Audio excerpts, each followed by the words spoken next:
Mm, Look at dude's kicks though. that's hard. Look at the That's tongues hard. out. I like that. Flipped up. The number 13. That's my joint, bro.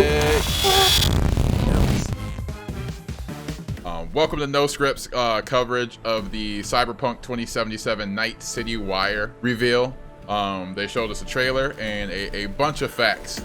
But we watched this trailer and just dissecting the brand new trailer they showed for what they said is only the first opening of the game. What are your thoughts? Oh, it just really just drills home the setting they're going for. I feel they did better with that other trailer they put out. That was an hour. Of course, that was an hour compared to minutes, but this is just telling you, hey, we're staying on that same path. Cyberpunk is fun. I feel that so you hit the nail on the head with my point. I feel they communicated a lot more, and it was a lot more impressive with the other one. This seemed like a lot more cutscenes and character based and all that stuff. And the last one seemed a lot more. This is what is going to be indicative of what everyone's going to experience anytime they play. Just the fluidness of it and how many choices you get. And that was pretty much not one cut, but that just seemed like a playthrough. You know what I'm saying? It just seemed like somebody going. Of course, they skipped around because they don't want to give away the big nuggets, but they go through and you're like, da da da da da, good 4 or 5 minutes of shit, and they're like, all right, let's skip a second. Now it's these guys. Boom, skip a second. Like, I don't know if it was the pandemic that caused this because everybody had to work from home and putting that shit together. I'll give them a pass on that. I'll give everybody a pass on that because maybe that's why it didn't seem as cohesive as the first one. As far as the trailer, it didn't really communicate anything exciting, and like it kind of set the tone for the rest of it. I'm not saying I'm disappointed. I'm just saying I am underwhelmed. Yeah. I honestly think this is the rollout. I just think this is the rollout. It's going to be parted out for like another. You see a couple weeks. In a couple weeks, we're going to be in July. Yeah. So this is just going to be the rollout. Apparently, it's just going to be part by part by part. That's fair. Like this, because you seen this one had one singular focus. It was mostly the brain dancing. So new mechanic that they have introduced in this one. Brain dancing, a mechanic in telling the lore, which you can take little snippets and explore everything about that environment. What are your thoughts? I like that. I think it's cool as shit.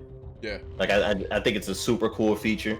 I was kind of bugging because, like I said, it was pixelated, but then I have to think you're in somebody else's memories. Yeah. So it'd be kind of hard for that to be crystal clear whether they have an implant or not, depending upon the advancement of the tech. But it seems cool as a mechanic. I don't want to say mind blown because I don't want to jump out the window. It's just like, damn, dude. Like, same thing with Witcher. When they put all that thought into fucking a card game, like this is what CD does, and it's like they find little side things. Like, you know what, boom.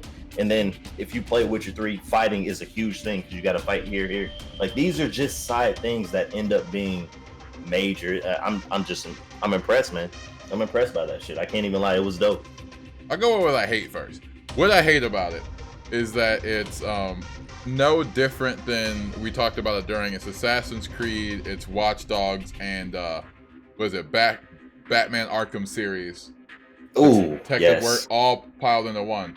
So it's someone trying to, unless we get our hands on it, it really doesn't come across as that innovative. I think this would be innovative if we had it and played it. We'd be like, oh, this is cool. But trying to, that as a, putting a whole conference or whatever this episode was around that feature, I feel is like really lackluster and really just trying to, like you said, trying to stretch out the rollout. Because we've seen this mechanic, yes, not as fleshed out in other things, but if you look at like Watch Dogs or Division, it's not fleshed out, but you can see the same things like unconscious and all that stuff. It's the same kind of, and the detective work that you would do in the Batman Arkham series. It's the same kind of lore capture. So that was it kept the theme for me going of underwhelming. What I will say I loved is I didn't play the board game, so the lore they're talking about, where it was invented in the 2000s for beneficial issues to society, and then people start using it for corporation shit. All I thought was Elon Musk and that Neuralink. That's all. The whole time he was talking, I was like, yeah, it was invented for this and this, and it was going to help people. And then corporations said, oh, buddy, here we go. And I mean, would you not say that we are on that? What I love about it, because it took my conspiracy brain, would you not say that we're on that path? That Elon Musk is a corporation figure, and that once he gets a way into your brain, it's not far for when advertisers are going to see an opportunity and incrementally step up their evasiveness. Well, it's kind of like if you're discussing something with people, something you're interested, like, hey man, I kind of wish I had some chili cheese Fritos. Ads for that shit kind of start popping up. I find that kind of odd. Like, we were talking about that at the job. I'm like, bro, like, we were just talking about this. Yeah. Why is this showing up? So you see, like, you look at The Last of Us 2. Objectively, I mean, we don't even have to get into it. Objectively, we can't get into that, bro. Yeah.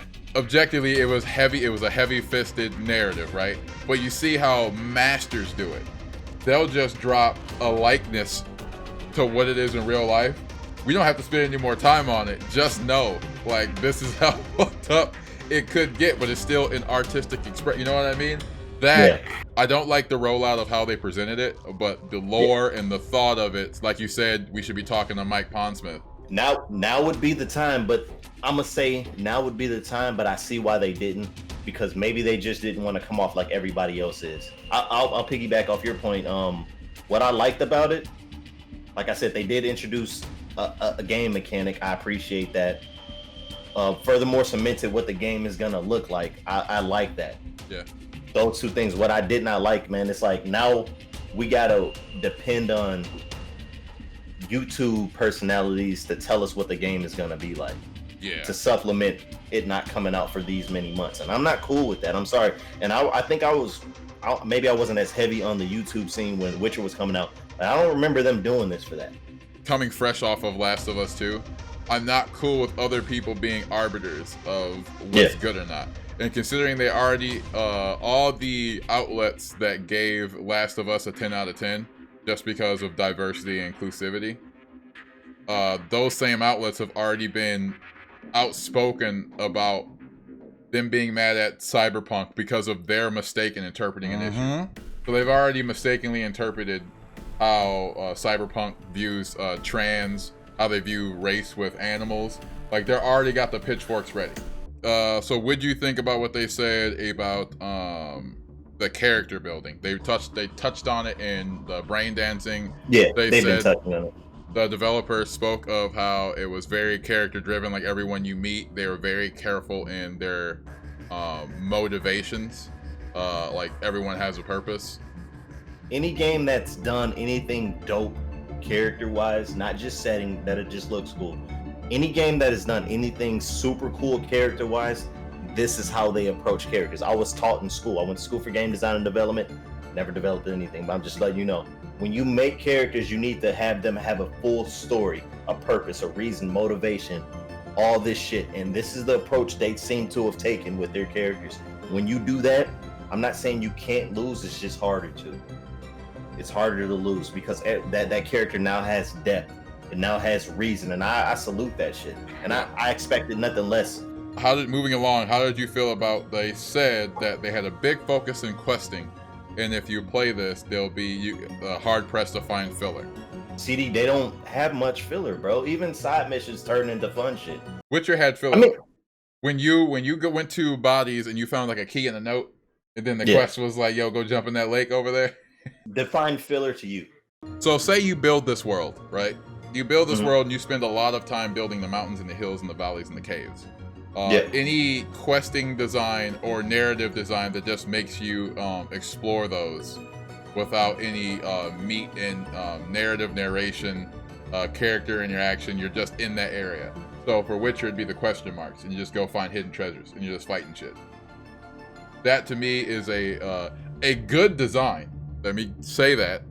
I'm not saying it's a bad design. I'm saying technically, though, it's still filler in the game. Well, if that's your definition, then there will be filler. But I think that filler will probably take place more in those outland areas because the city, they said that this isn't the same size as Witcher, but you got to think Witcher is so vast. Yeah. It's spread off. It's not going to be the same size, but But this Night City is vertical. Dense, yeah. It's dense, so it's due to it being so compact. They're probably not going to have as much filler, but there's going to be some. Yeah.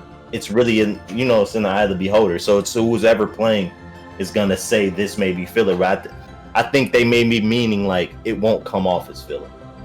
That's fair. Maybe they'll probably throw you a couple cool things within that, so it won't appear to be filler.